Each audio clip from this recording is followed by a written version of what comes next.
Syederalun, salah satu pasangan dari jalur perseorangan Nasri Saputra Effendi sebagai calon bupati dan wakil bupati Aceh Jaya pada Pilkada 2017 mendatang, Rabu 21 September 2016 sore, mendaftar ke KIP Aceh Jaya bersama dengan tim pemenangannya.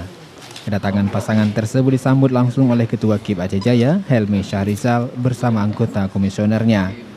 Pasangan independen itu menyebutkan jika mereka terpilih nanti akan mengedepankan pelayan yang jujur kepada masyarakat di Aceh Jaya sehingga nantinya akan terwujud semua aspek pembangunan yang lebih merata. Dipercaya diberikan amanah oleh masyarakat Aceh Jaya, kita akan melayani Aceh Jaya ini dengan jujur.